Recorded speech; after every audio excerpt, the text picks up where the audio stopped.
friends, welcome to SHIFU'S Gallery. Hi friends, Shifu's ഗാലറിയിൽ ഇന്ന് ഒരു അടിപൊളി സ്നാക്കുമായിട്ടാണ് ഞാൻ വന്നിട്ടുള്ളത്.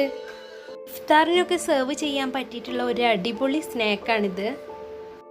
മലബാറിലെ സ്പെഷ്യൽ സ്നാക്കായിട്ടുള്ള കിളിക്കൂടിൻ്റെ റെസിപ്പിയാണ് ഞാൻ കാണിക്കുന്നത്. ഈ സ്നാക്ക് തയ്യാറാക്കാൻ വളരെ ഈസിയാണ്, അതുപോലെ തന്നെ സ്നാക്ക് കഴിക്കാൻ വളരെ ടേസ്റ്റിയുമാണ്.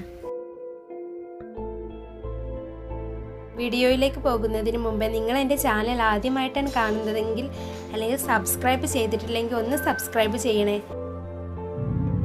കൂടെയുള്ള കുഞ്ഞു ബെല്ലൈക്കൺ പ്രസ് ചെയ്ത് അതിൽ ഓൾ എന്ന ഓപ്ഷൻ എനേബിൾ ചെയ്താൽ ഇനിയും ഞാൻ പുതിയ വീഡിയോസ് അപ്ലോഡ് ചെയ്യുമ്പോൾ നിങ്ങൾക്ക് നോട്ടിഫിക്കേഷൻ ലഭിക്കുന്നതാണ്.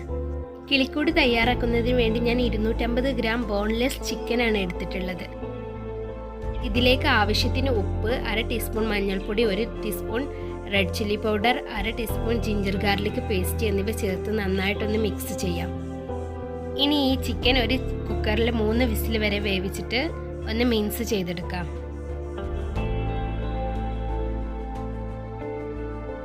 ഇനി ഇതിലേക്ക് ആവശ്യം 2 മീഡിയം സൈസ് പൊട്ടാറ്റോ പുഴുങ്ങിയത്, 2 എഗ്ഗ് പുഴുങ്ങിയത്, മിക്സ് ചെയ്തെടുത്ത ചിക്കന്. ഇനി ഈ എഗ്ഗ് ചെറിയ ചെറിയ പീസസ് ആയിട്ട് കട്ട് ചെയ്തെടുക്കണം. കൂട് തയ്യാറാക്കുന്നതിന് വേണ്ടി ഒരു പാനിലേക്ക് 2 ടീസ്പൂൺ കോക്കനട്ട് ഓയിൽ ഒഴിച്ച് കൊടുക്കാം. അതിലേക്ക് 1/2 ടീസ്പൂൺ ജിഞ്ചർ ഗാർലിക് പേസ്റ്റ് ഇട്ട് കൊടുക്കാം. ഇനി ഇതിൻ്റെ പച്ചമണം മാറുന്നത് വരെ ഒന്ന് വഴറ്റിയെടുക്കാം. ശേഷം ഇതിലേക്ക് ചെറുതായി എരിഞ്ഞെടുത്ത ഗ്രീൻ ചില്ലി ചേർത്ത് കൊടുക്കാം. ഇതിലേക്ക് 2 മീഡിയം സൈസ് സവോള ചേർക്കാം.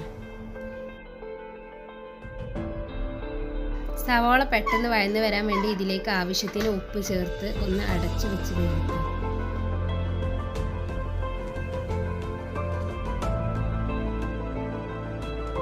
ഇപ്പോൾ സവോള നന്നായി കുക്കായി വന്നിട്ടുണ്ട്. ഇനി ഇതിലേക്ക് ആവശ്യമുള്ള മസാലപ്പൊടികൾ ചേർത്ത് കൊടുക്കാം.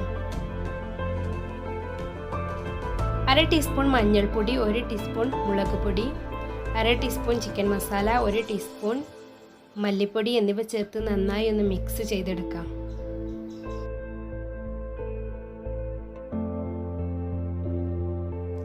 ഇനി ഇതിൻ്റെ റോ സ്മെൽ പോകുന്നത് വരെ ഒന്ന് വഴറ്റിയെടുക്കാം.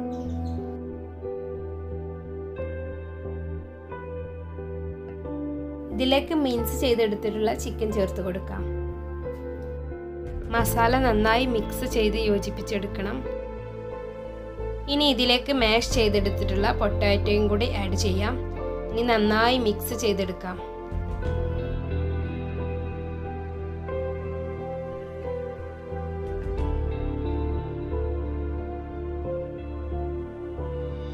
ഇതിലേക്ക് 2 ടീസ്പൂൺ ചോപ്പ് ചെയ്തെടുത്ത കൊറിയാൻഡർ ലീവ്സും കൂടി ചേർത്ത് കൊടുക്കാം.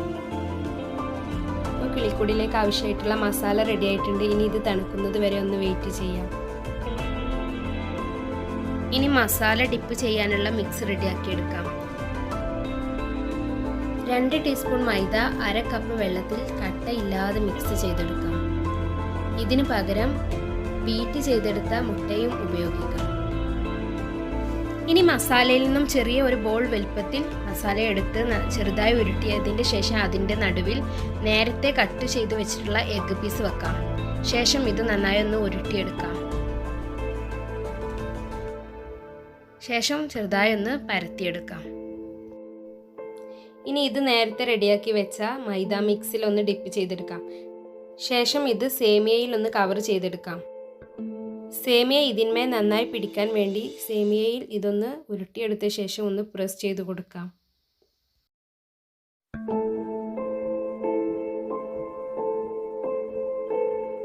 ഇനി ബാക്കിയുള്ള മസാലയും ഇതുപോലെ റെഡിയാക്കിയെടുക്കാം. ഇപ്പോൾ എല്ലാ മസാലയും സേമിയയിൽ നന്നായി കവർ ചെയ്തെടുത്തിട്ടുണ്ട്. ഇനി ഇതൊന്ന് ഫ്രൈ ചെയ്തെടുക്കാം. അതിനായിട്ട് ഒരു പാനിലേക്ക് അല്പം കോക്കനട്ട് ഓയിൽ ഒഴിച്ച് കൊടുക്കാം. എണ്ണ ചൂടായി വരുമ്പോൾ നേരത്തെ തയ്യാറാക്കി വെച്ച മിക്സ് 2 വീതം ഇതിലേക്ക് ഇട്ട് കൊടുക്കാം. എല്ലാ സൈഡ്സും ഗോൾഡൻ ബ്രൗൺ കളർ ആവുന്നത് വരെ ഒന്ന് ഫ്രൈ ചെയ്തെടുക്കണം. ഇതിലേക്ക് ചേർത്ത ഇൻഗ്രീഡിയൻസ് എല്ലാം ഒരു തവണ കുക്ക് ചെയ്തെടുത്തതായതുകൊണ്ട് തന്നെ ഇനി ഇത് കൂടുതൽ ടൈം കുക്ക് ചെയ്യേണ്ട ആവശ്യമില്ല. എല്ലാ സൈഡ്സും ഗോൾഡൻ ബ്രൗൺ കളറായി കഴിഞ്ഞാൽ ഇത്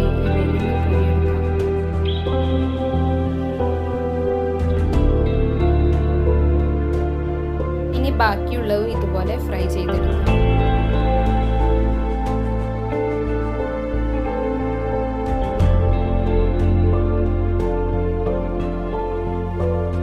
ഇപ്പോൾ വളരെ ടേസ്റ്റി ആയിട്ടുള്ള കിളിക്കൂട് ഇവിടെ തയ്യാറായിട്ടുണ്ട്. എല്ലാവരും തീർച്ചയായും ഒന്ന് ട്രൈ ചെയ്ത് നോക്കുക, ഫീഡ്ബാക്ക് അറിയിക്കുക. നിങ്ങൾക്ക് ഈ വീഡിയോ ഇഷ്ടപ്പെട്ടാൽ ലൈക്ക് ചെയ്യുക, കമൻറ്റ് ചെയ്യുക, ഷെയർ ചെയ്യുക. ഇനിയും ചാനൽ സബ്സ്ക്രൈബ് ചെയ്യാത്തവരാണെങ്കിൽ ഒന്ന് സബ്സ്ക്രൈബ് ചെയ്യുക. Thank you for watching.